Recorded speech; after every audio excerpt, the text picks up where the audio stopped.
Hello and welcome to the suspensions in the gather round 4. This is actually going to be a very short video this week. The guys were on their best behaviour, most of them. But this one, Cosy Pickett, has been charged with rough conduct against Jake Saligo, where he sticks out the elbow.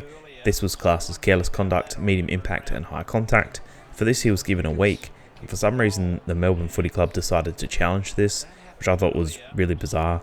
But anyway, he got suspended for a week. The suspension is held. What do you think? Should have this been a fine or even a harsher penalty?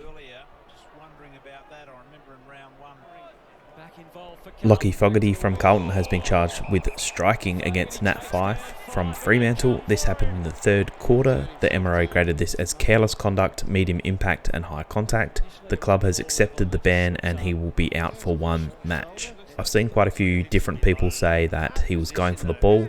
I think he was at the start, but you can actually see in the replay he takes his eyes off the ball. And anytime you do that and you make contact with head high on a player, that's definitely a careless conduct. Medium impact and high contact, I agree with all of those things. So I think 1 week is about right. He's very lucky it wasn't more. If Fife, probably the way the AFL do it is the outcome. So if Fife wasn't able to play the rest of the game, it probably would have been 2 weeks. But I think 1 week is right. What do you think? In what probably should have been a dangerous tackle at the very least on the day, Toby Green has tackled Mac Andrew, taken him to the ground. The MRO took a look at this and decided to not even fine or suspend Toby Green for this. What do you think about that? I think a free is probably about all it should have been. Nick Vloston from Richmond has been charged with rough conduct for his dangerous tackle on Dan Butler from St Kilda. This happened in the third quarter. The MRO graded this as careless conduct, low impact and high contact. For this he has been given a $3,750 sanction, which is an early plea of $2,500. From what we saw last year, this probably would have been a suspension last year, so it is quite interesting that he does sort of come down and he does have one arm to brace himself, so I'm assuming that's why it's a financial sanction, not a suspension. But he does still force his head into the ground, so he's probably very lucky that this isn't a week.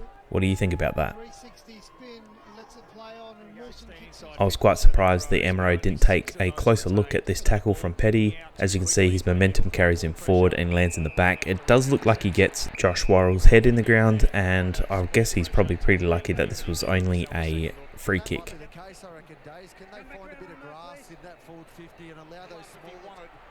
Jacob Van Rooyen from Melbourne has been charged with striking Mark Keane from the Crows in the first quarter. As you can see, it's a little elbow to behind him which hits Keane in the stomach.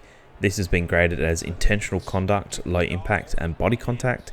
For that he's been given a $3,750 sanction, with an early plea can be downgraded to $2,500. And I guess the other one that I probably won't spend too much time on is the Jeremy Finlayson incident, where he called a defender a homophobic slur, and therefore he is most likely going to be looking at a suspension, at least a very hefty fine. But I'm assuming the AFL are going to make a martyr of him, and I think he's going to be out for 2 weeks is my opinion.